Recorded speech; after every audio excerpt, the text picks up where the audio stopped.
We are live, says this platform. So we are live. Hello, everybody. Welcome.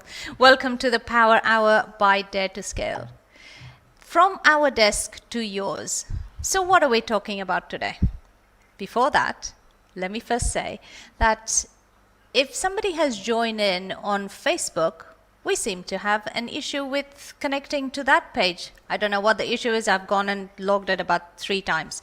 Anyway, if you're on LinkedIn, lovely to have you join us. Welcome. My name is Varsha, and with me, of course, as usual, is Evan. We are the co-creators of Dare to Scale. And here, we're going to talk about a topic that came through in last week's conversation. Last week, we were talking about communication. And this particular topic came through during one of the comments, and we thought, let's talk about this. And we invited a lot of conversation to be sent on yourmentor@daretoscale.com. And guess what? Oh my God, that was brilliant. The emails that were coming through were fantastic. We have made lots of notes, and we're going to be putting it forward. What is the purpose of even talking about this? Sometimes this can be a touchy topic, especially in the workplace.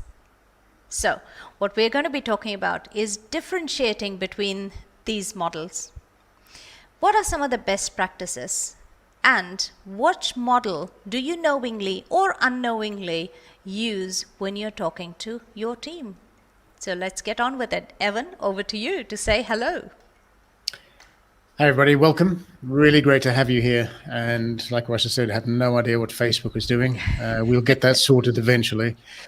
It's technology wonderful and frustrating when it doesn't work 100%. But that said, you know what, we're really glad to have you here. Yep. So the thought we had 2 weeks back was, let's talk about the art of conversation. And it's less than, making conversational small talk, that kind of thing. It really is about the different styles of communication, if you will, or the different models. Let's just take a step back. So in the business sense, when we're communicating two people, a group of people, we're wanting to move forward together. I mean, that's really the overall objective. Yeah. And there are fancy words like cognitive diversity. I mean, fancy words I can hardly say, but you know what? The different perspectives is what that means, makes the group smarter.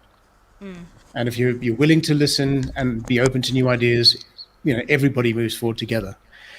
And it's all about being able to share your expertise, your perceptions, your experience, obviously. So think in terms of a common goal, like a mastermind, a brainstorming group, right? Mm-hmm. You come around the table and you're wanting to find a way through, to get a breakthrough. So you come together and you share all your thoughts and your bits and pieces and put it all on the table. The thing is, with diverse thinking and diverse opinions and experiences, sometimes you'll end up with maybe disagreements or points of view that don't quite gel with yours, and it can be uncomfortable. So remembering that you're essentially wanting to still be a team and move forward together, there's a couple of pointers that we actually want to start with. Actually, before we do that, so you actually had some funny ones, funny comments that had come through, and it was like, it's all very easy having nice conversations, but when they get difficult, it gets interesting. So, what was, because we had some feedback, right? A couple of wonderful, funny emails that came through. We did. Well, before I read that out, I want to go back to the caption that we used when we posted this last week, that this is the today's conversation. What is the difference? What are commonly known differences between the three models? And we're only saying 3 now because there's a 4th one, which we will open up for discussion, and we would love to hear from you about that. So argument, generally known to be, it's about who is right. Debate is about who wins. And maybe a discussion, hopefully, is about what is right. Yeah? Now, somebody actually read that and said, well, I'll tell you what happens in an argument, and sent through a quote card. We live in a world of quote cards these days, so that's what we got. That was one of the first emails that came through, and it read, the awkward moment when you realize you are wrong in an argument, but you keep arguing anyway. And I thought, isn't it just... And I thought, well, okay, so funny, yes, totally, because I had a laugh out loud moment when I read that. And I thought, well, actually, you know what, truthfully, I will raise my hand and say, I think we've all been there. I definitely have. Type in your comments and do put a smiley face when you say, yes, been there, done that. We'd love to hear from you, because this is just something, no matter how aware we are during a discussion, there comes a point that at some point we have done that. So we'd love to hear from you. So tell us, have you done that? Now, Evan, I'll now hand you back to, what are some of the things the general rules that you were going to talk about? Oh, or totally. Let's not say rules, let's just say some parameters that you set when you were starting a conversation. Exactly. So it's a general conversation framework, if you will. Yeah. Remember that we're all on the same side, on the same team. Oh, right? yeah. We're in this together, and ideally we're heading to the same objective. Yeah. How we actually hold the communication or the conversation may change, but we're on the same team, heading in the same direction. Yeah. Keep on point. Oh, diversions, nice. detours, those kind of things muddle the entire conversation, and it lends itself to, well, literally adding something to conversation that wasn't there. Yeah. I mean, sometimes, when we're not listening properly, we can add things to a conversation anyway. But when you have an actual detour, that just muddies the waters. So you're in this together. That's true. Keep on point. Yeah. Keep it about the topic. Exactly. Keep it about the topic. Yeah. Keep it about the topic. The one we always talk about in the coaching space applies here too. Check your ego at the door. Okay. It's not about you. It's about the topic. And equally, by checking your emotion at the door, you're leaving emotion out of it. Yeah. So, that's a very interesting one. Again, we'll talk about that a little bit later. And the last one is just be open to alternate views. And there's a wonderful story that we have in the book, and it's the Zen master. But the short of that is, empty your cup. Just allow there to be some room for something more to be put in there. So be open to new ideas. And we actually talked about this last time as well. Listen to learn, not listen to respond.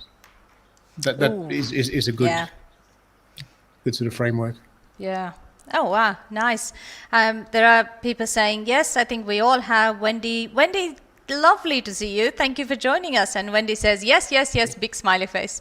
Yeah. And Wendy, I have to say, we've known each other for a while now, and you are so wonderful in any conversation, because there are a few people I have had conversations with, and I know, Evan, you will agree, is who really listens. It's an art, and Wendy, it's something you have perfected so beautifully. I'll say, well, you too, frighteningly so. Thank you. Frighteningly so. Ooh, okay. But anyway, let's continue. So, going on about the 4 sort of parameters that you said, Evan, something that I'd like to put out there for all our listeners is keeping what your second point was about keeping about facts and keeping it on point. And what usually happens in an argument when you don't keep it about point? It gets personal. And when it gets personal, what comes up? What's the first thing that happens? It's the emotions that come up. And usually and that's why it turns into an argument. Otherwise, it's a wonderful, lovely conversation. But it's usually those unwanted emotions or the negative emotions that come up, and then it becomes about the person who is speaking with you. And that's how that supposedly, which started as a discussion, quickly turns into an argument. Evan? Well, so let's take a step back. Yeah, Okay, go on. the topic is argument, debate, discussion. Yeah. Let's explore a little bit about the argument and debate, I think, just so we can clarify. So you've mentioned the emotional piece. So let's have a quick look at the construct, if you will, of well, the difference between an argument and a debate. First up, actually, you know what? Argument, you're right, is definitely about emotion. That's where it can get very, very heated. Let's instead tone it down a bit. Let's look at debate versus discussion. Okay. Okay. So when we're discussing things, basically we're all together problem solving, and that was my first point. When you're sort of in an argument or even sometimes a debate, you're looking at opponents, particularly when you're debating. So it's about getting an outcome, getting a win, right? Yeah. But it's definitely your opponents. When you're discussing, you're actually on the same team. You're sharing ideas when you're discussing. Hold on. What are you talking about? You're talking about a discussion now. Because Yeah, a I want to discussion. be really, really clear about these three before we introduce the fourth one, because this is what happens in a workplace. So the point of today's conversation is about what happens in the workplace. Let's suppose you start a conversation in a workplace. Ideally, you would like it to be a discussion, because you all have different points that you want to present. You all have different perspectives on that particular topic. You have a project at hand, and we're all sitting around the table discussing. Whatever the end result that you want, maybe it is a kickoff of a project or the end of a project, or even better, a feedback of a project, a completed project. How do you then keep this on point as a discussion? And type in the comments box when you have probably been in that feedback space, which is people around the table, you're giving feedback, meant to be a discussion about what went well, what could go better, and very quickly turned into an argument.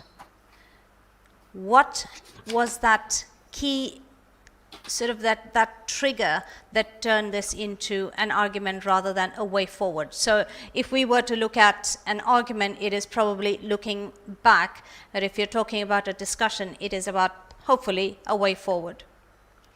And Evan, that's where you started talking about the differences, isn't it?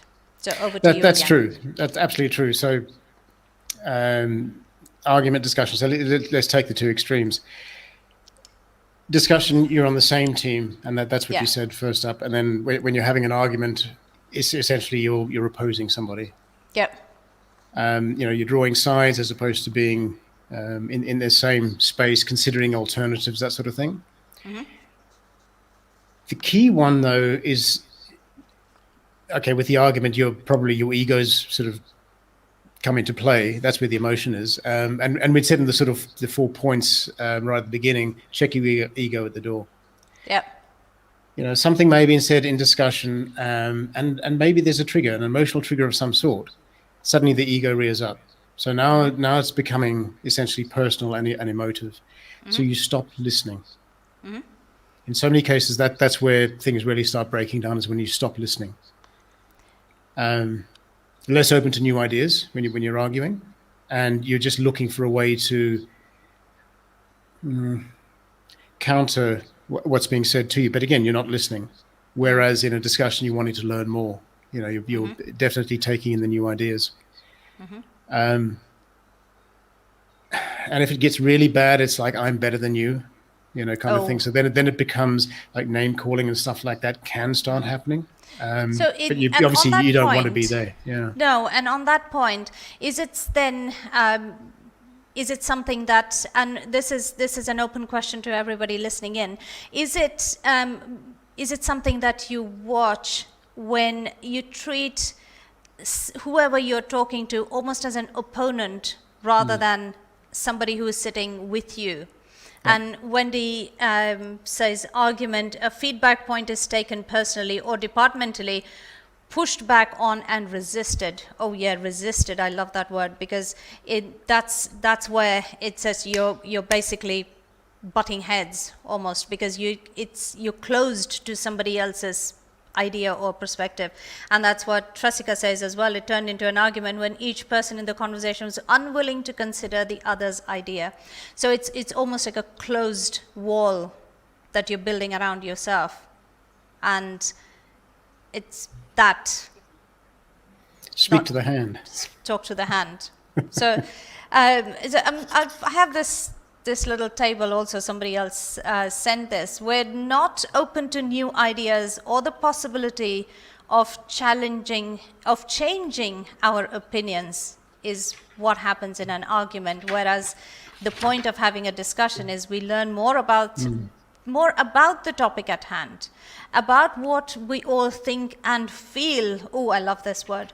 Think and feel about each other's values. There's some brilliant words coming through. So why is somebody saying what they are saying? So we all bring our own perspective. And I know we talked a lot about this in the last LinkedIn Live. But is this different though?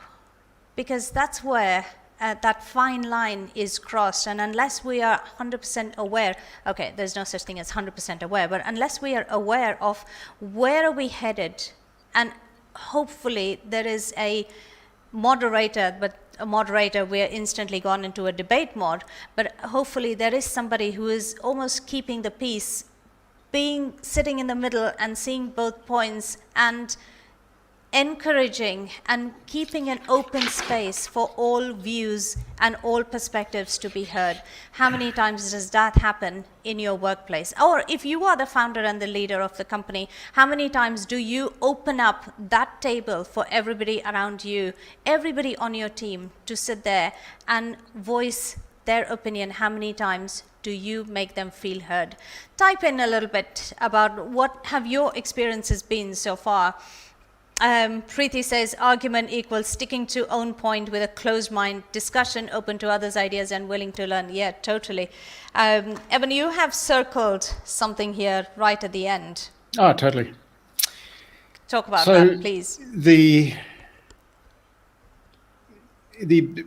real outcome, I guess, when you're having a discussion and an argument is even with a debate, you might passionately argue something, exchange ideas, collectively learn, whatever it is. Yeah. But when you're done, and even like with the debate, you might be passionate about it. The passion stays there with the point. Yeah. You walk away, you're okay. When I say okay, you're not upset or anything. So nothing lingers. The point is made, and the point stays there. Yeah. The discussion has been civil, and basically you're moving forward together. With the argument, because it's emotive, unfortunately, that emotion goes with you when you leave. So it leaves you unresourceful, and it can cloud the rest of whatever you're doing. Sadly, though, most of us forget you actually lose, if there's two people talking, you actually lose a potential ally. So when you're discussing, there's two of you, and as allies, you move forward. What you do is you then alienate that person who is, in so many cases, can be your greatest supporter. So now you really are paddling alone. Somebody who brings that different point of view, which only enriches a conversation. So again, one of the points over here, which we were talking about, Evan, earlier, was even when we win an argument, and win is in quotes, we usually do so by losing an ally. So is it about winning? So argument really is about who wins, not what wins. Yeah. Exactly. And I think that is the key. And one of the things that, and I know some of our team has joined in over here as well, and I'd love to hear these points coming in from the team. Monica says, tone makes a difference too. Oh yes, absolutely. That's where the emotion comes in. Tone makes a difference. If the talk is often with an angry tone, with the parties being upset with each other, well, that's the whole point. That's totally the whole point about unwilling to listen. Turns it into an argument. But let's talk about debate for a bit. What is a debate? How is a debate different from a discussion? a debate usually takes a fairly formal space, I suppose. With a moderator. With a moderator, totally. So it aims to determine which side has a more credible standpoint. And again, these are some of the points. And it's more formal. It's guided. It's got parameters set to it, and a debate, by definition, is when you have two opposite points that you're bringing on the table. So each one is bringing their own perspective and talking about why they stand by on the side that they stand by. So usually you see political debates, but we are not going to go down that road. We're keeping politics out of this. Totally, of course I'm not. So they're a little bit more complex. So you dig a little bit deeper into the topic at hand. During a debate, Jatin's just joined in and he says, how much of our own insecurities or insecure assumptions play a part in as being defensive or argumentative? Ooh, very nice. Jatin, I'd like to hear a little bit more about this. Tell us what is it that you mean, and how does this play up? I love this, our own insecurities, because we're protecting ourselves almost. We're protecting ourselves in this scenario. Am I right in assuming that, or am I right in getting that point over here? Jatin, I'd like to hear from you. So back to debate. The debater's aim is to persuade the audience to possibly move on to their side. So a debate is really a formal conversation about putting two opposing points for discussion. But it's not a discussion. It really is two people sparring. Is that a better way of describing this? Oh, totally. Look, think of a courtroom. Okay, you got the plaintiff, the defendant, judge in the middle, sometimes a jury. Yeah. The point there is each side is making arguments. Yeah. And essentially providing proof to support their argument. Yeah. And to a lesser degree in the workspace, you may well be doing that. But either way, if you're trying to work out the best option between two options, that's where a debate would come in. Finding the best way forward and essentially being able to make sense of that, I think. Yeah. But you're right, it's about winning, whereas discussing, you're learning. Well, ideally learning. Ideally learning. This is quite an interesting conversation, and I know our role really is to just put the points forward. And even as we are talking about it, Evan, you and I have talked a lot about this over the last week when we were preparing for this conversation. And it's still, every time I'm actually looking at some of our notes, is a whole another layer that's been peeled, and it really brings to our awareness and how do we take conversations in our workplace. How many times does emotion play a part? And I raise my hand, and I know some of our team is over here. I totally raise my hand. Some days it's just emotions do override everything that you're talking about, and I think that is the greatest strength in us that needs to come to the fore to keep it about the topic. Eventually it's about the topic, and particularly when I'm mentoring, when I'm talking to founders, there is a lot of emotion that comes through when you're talking about your business, because at some point the conversation, which really is about the business, becomes about the person, and it fails to remain about the topic at hand. Anyway, I digress a little bit, but I'm sure half the team is smiling over there. But over to you, Evan. This is because I know you've made some notes over here as well, but I know those are your notes, so go for it.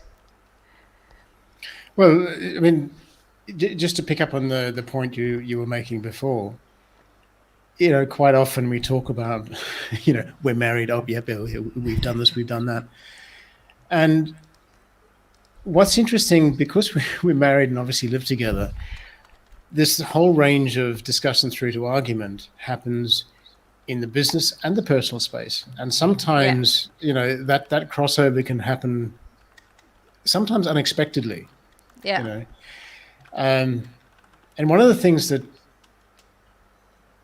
we're more aware of now, sort of as time has gone on, and we're getting better at having discussions than anything else, is sometimes when there's a trigger, like some emotional something that sort of pops up, what you're upset about is actually not the first thing. There's actually something deeper. So sometimes that's why you want to Yeah. put it aside Yeah. and just listen to the words rather than sort of add emotion kind of thing. Yeah.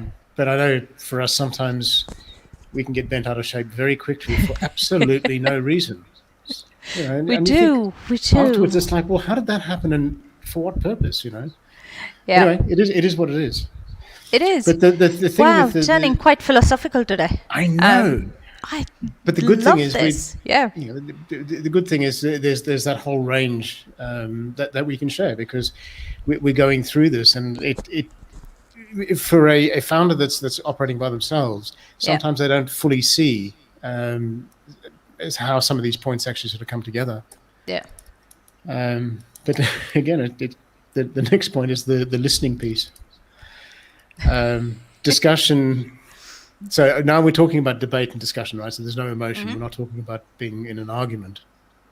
But the interesting Oh, thing about listening, I will interject just a bit though, because emotion, even if we are in a debate, even more so in a debate, I don't think emotions are left at the door.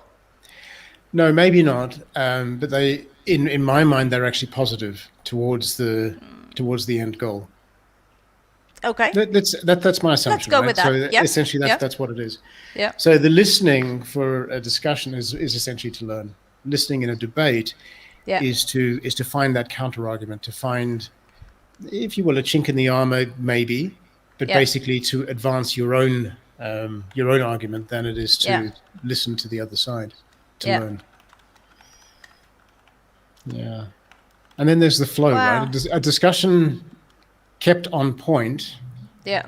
will flow in that direction in a nice way. Yeah. Debate can go back and forth, particularly where you have a very formal debate. Two Yeah. speakers each side, they all make their different points, so the conversation can be a bit choppy, right? Yeah. But in essence, it's to win when you're debating rather than to learn. Yeah. I've just seen Jatin's comment come through, and I'm going to read out the whole thing. I haven't actually read through it, so I'm just going to read out live. Jatin says, I have seen a few points. First is a lot of people use office as the best defense. I think there's an emoji which hasn't translated quite well over here, as in I can't see it. And secondly, sometimes there is a fear of insecurity that you'll be inferior if you accept the other people's opinion. Oh, I think that's where that, insecurity. Oh, Wendy, if you're still with us here on today's Power Hour, do share some of your views on this, because I'd love to hear from you about this. Offense. Use offense as the best defense. That totally makes sense. I'm going to read this whole thing again. I have seen a few points. First is a lot of people use offense as the best defense. And secondly, sometimes there is a fear of insecurity that you will be inferior, you will be considered inferior if you accept the other people's opinion or arguments or suggestions. Interesting. Sometimes it may also be that you don't want to look incapable. Yeah. Or losing sight in face. front of the others. Oh, wow. So yeah, losing and face. I'm just sharing some inward-looking approaches. Very, very nice, Jatin. With this, I'm also thinking we're back in that closed space, back in that argument space, back in that space where it's not an enriched, safe space for all perspectives, all opinions to be put on the table. Because And I know, Wendy, you will smile and half the team will be smiling as well, because when I say everybody has their own model of the world, and it's perfectly okay. But you are totally right, Jatin. I have seen this happen so many times, and the only way anyway. Great point. Absolutely great point. I know. We could talk about that till the cows come home. But this is so very true. Now, Jatin, I know you run your own business as well. What would you do as a best practice? Because I'm going to move on to some of the best practices, and the fourth model of conversation. Jatin, I'm waiting to hear from you. What would be your best practices? And Wendy, I'm waiting to hear from you about what Jatin said. And everybody who is here with us, thank you for joining today's Power Hour with Dare to Scale, from our desk to yours. Today we are talking about the different models of conversation. What are the models of conversation? What is the purpose? It really is getting your point across. And how you do it. What sort of emotions come in? And what sort of space do you create when you invite somebody for a conversation? That's the whole point of this. So what are the models? What models do you knowingly or unknowingly use? What are some of the best practices? And how do you create that space in your workplace? Now, what are some of if Evan, you were going to say something. Go absolutely. I was going to say, hi, everybody. If you've just joined, this is the Dare to Scale Power Hour. We're live, and we're talking about arguments, debates, and discussions. We are indeed. And I'm going to introduce the fourth one, which is a dialogue. Now, how do you differentiate dialogue and discussion? And I'm very keen to hear people's views on this. What is a dialogue and what is a discussion? For me, a dialogue isn't about having an absolute specific result that you're looking for. It isn't about who is winning or what is winning. A dialogue simply is opening a space to be able to say what you have to say. Now, what are some of the best practices to even encourage dialogue over there? First and foremost, when you're sitting with your team, or you're sitting with your friend, or sitting with whoever you're having this dialogue with, is to first, as Evan said, and we always say, it's just listen, have an open ear, sit back, relax, and listen. The second one is be curious, ask questions. What is this person saying, and why is this person saying what they're saying? What is prompting this particular response or particular point? So really be curious. The more curious you are, the more information you're going to be bringing onto the table, which leads to that effective open dialogue between two or three of multiple parties. Something else that we explore assumptions is what I have written over here. Evan, I know we talked a lot about this when we were writing, but what did we mean by be open to different assumptions? So, look, Evan, it's my background is obviously finance, and budgeting, planning, that sort of thing is part of that. Yeah. And I had a fantastic mentor many years ago, and very, very simply, he said, it doesn't matter what your assumptions are, at least state them clearly. Yeah. Because once you've done that and you know what the reference point is, so to speak, you can then talk about it. So when you're exploring the assumptions, the world is flat, and this is why I think that's the case, right? You can then talk about it. But if you're having a discussion without having that assumption very clear, it's a very different kind of conversation, and it takes a lot longer to get to the point, So the deeper look at assumptions is, it's not always about right, wrong, because there are different models in the world. So it again depends what you're talking about. If it's like an engineering or an accounting discussion, it's fairly empirical. So it does become a bit more black and white, if you will. Yeah. But then again, you can have really interesting discussions about how to treat some of the silly accounting standards. It's like, oh my God, really? But, black and white or not, there are assumptions that are made. So just digging into those so that everybody's clear about how the land actually lies. Yeah. I mean, in NLP, there's a thing, the map is not the territory. It's a simplification of it. So your assumptions are essentially helping guide you through that overall sort of territory. So, excuse me. So I want to put something else on the table. Eventually, what is the point? What are we looking to get out of this? Whether it's a discussion, whether it's a debate, or whether it is a dialogue, what are we looking to encourage over here? We're looking to encourage some critical thinking. Evan, what do you understand by critical thinking? Some analytical thinking. For me, the most simplified answer is just be curious. Be open to learning. And I agree with you. It is about being curious. But you remember those logic puzzles that you get? In the newsagent, you get a book and there's all those logic puzzles.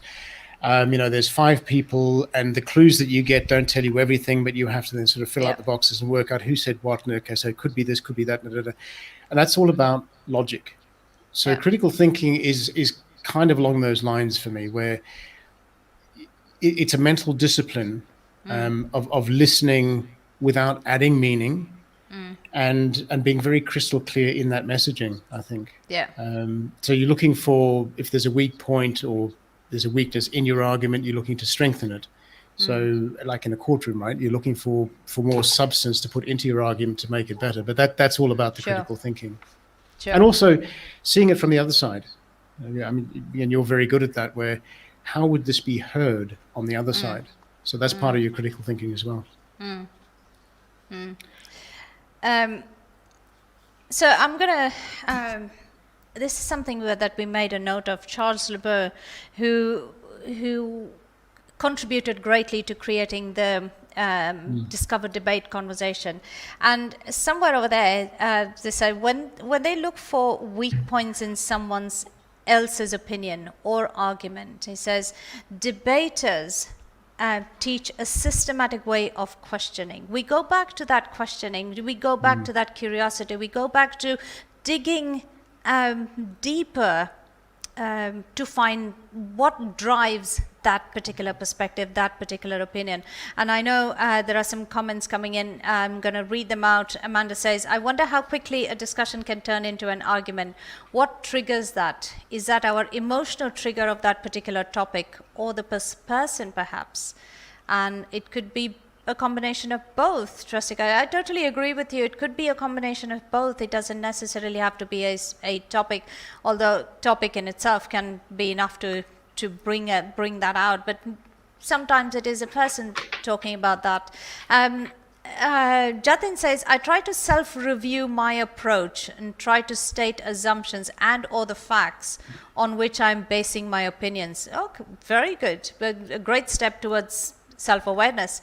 And I'm trying to keep the discussion on topic. Very nice. And he says he likes the approach of dialogue. Yes, because a dialogue doesn't have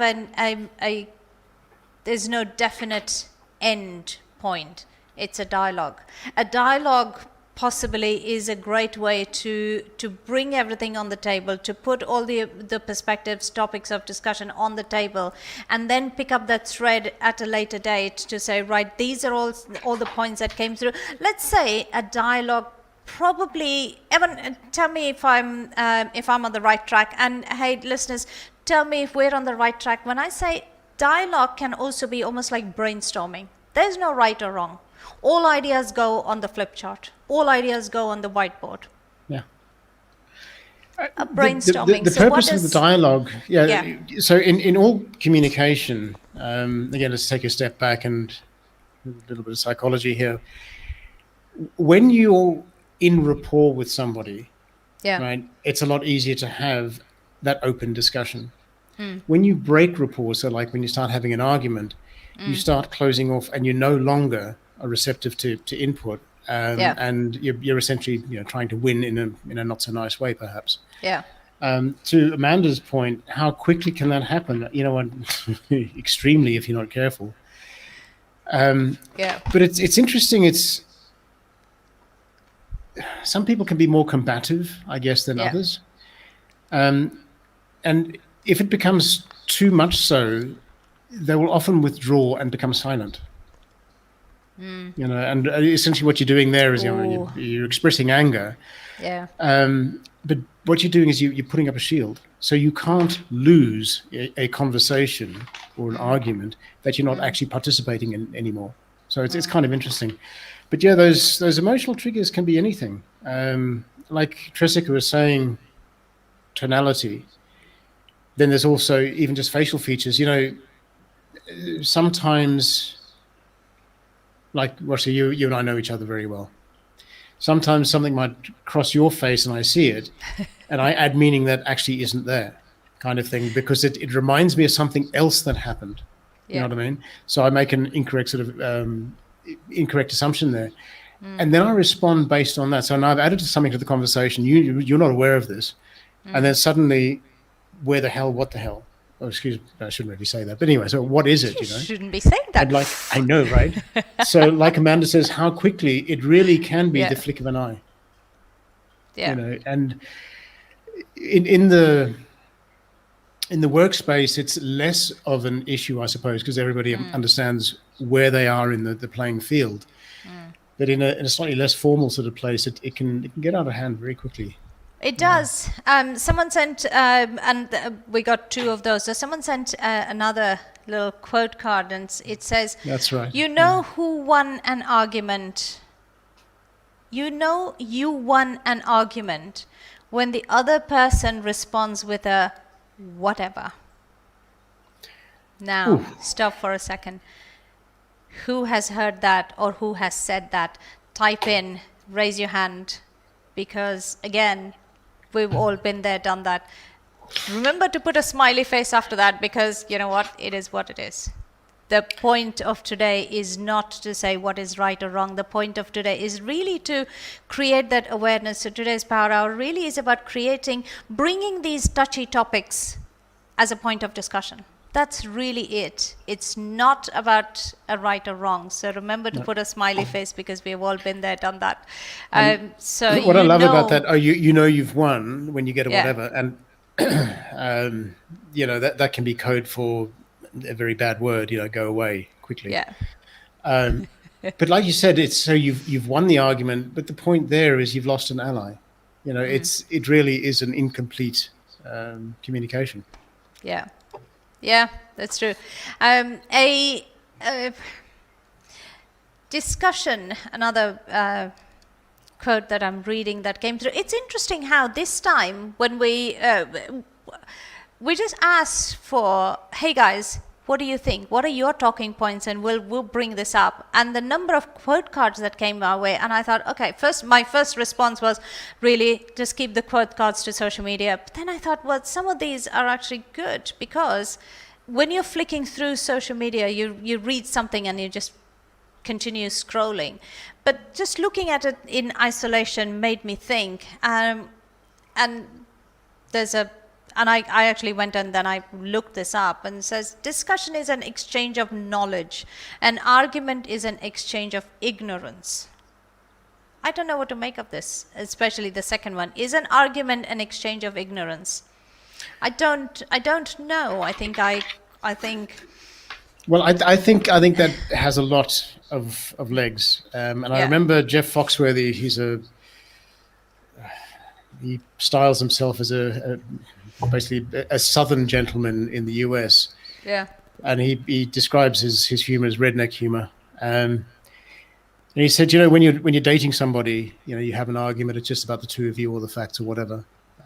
Says when you get married, then suddenly it all opens up to your whole family. So when you're having that argument, as you said, it's an exchange of ignorance. Well, it can be, because if it becomes personal and subjective, it's no longer about the point. So therefore, of course, it's ignorance.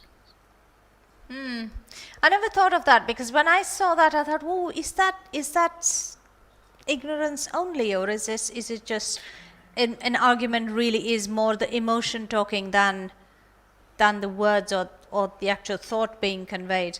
And there are lots of comment coming through about the whatever, whatever, heard that from my teenage children, the famous whatever. Yeah, it's true, isn't it? It totally resonated with me.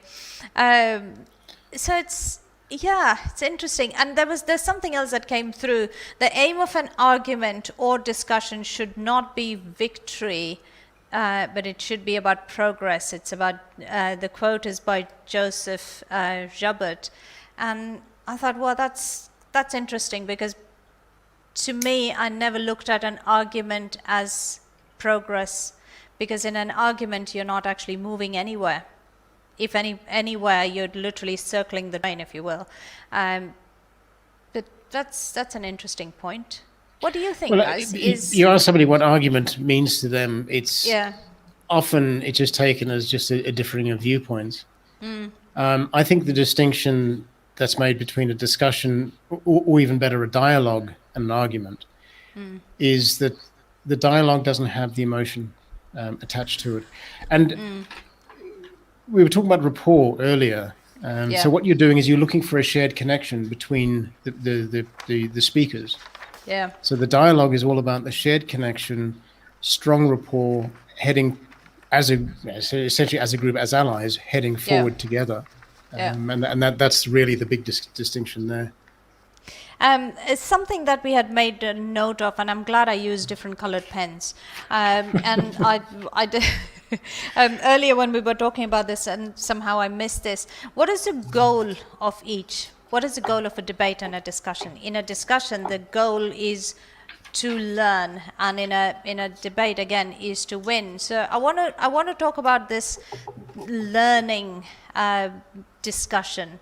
And there are some people here who have joined us, also a part of some mastermind groups. So what is that brainstorming? What is the purpose of that mastermind? What's the purpose of that brainstorming? It really is to learn, and learn about the topic, learn about who's saying what, learn about a whole another perspective, learn about something that, a place where you're possibly stuck at. And that's something that happens in some of the masterminds that we take, Evan, is about presenting a topic for discussion and just really opening it up to say, what do you think? It really is that. What do you think? Because sometimes you are too close to a situation and you look at it in a certain way, and you can only see one dimension of it, even though you are aware that you can look at it from different perspectives. You're predominantly looking at different perspectives with your first dimension filters on. Is that making sense? If it's not making sense, do type in what you understand by what I said, so we can pick that up. But so when you open it up and say, hey guys, what do you think? Basically you're saying, actually give me that different perspective, which I know exists, but I can't see it, or I can't see it for what it is. And that, to me, I think, like right in the beginning, Evan, you talked about two heads are better than one, and several are better than one or two. But that's essentially what this is, isn't it? It's about brainstorming. It really is about saying, bring it on. If we go back to that feedback conversation, it really is about what went well, what can go better. You're looking forward. You're not looking backward. No, it's like your leading indicators, right? We talked about that well before as well. Yeah, that Georgie has a very interesting point. Georgie has a very interesting point. Dialogue it can show how educated a character is through choice of words, and I love that. It's very, very interesting, and I'll add to it. Just again, from in my opinion, where very nice.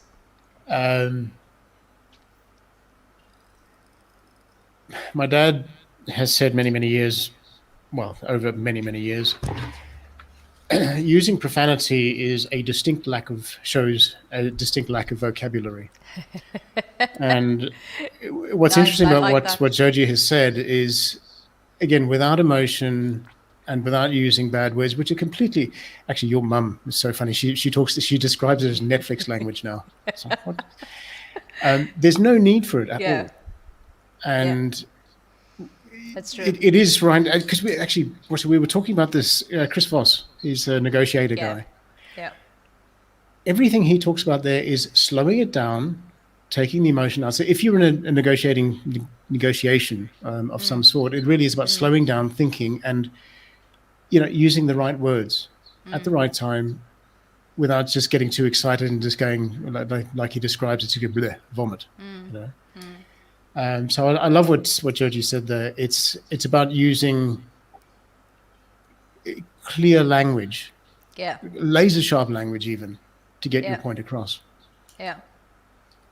That is true, and really being something that you talked about just now, Evan, about Chris Voss and that whole negotiation space, whether it's a formal negotiation space or really negotiating with your child at home. Yeah, exactly. I was going to say negotiating with my cats to eat something or not eat something, or not fight with each other.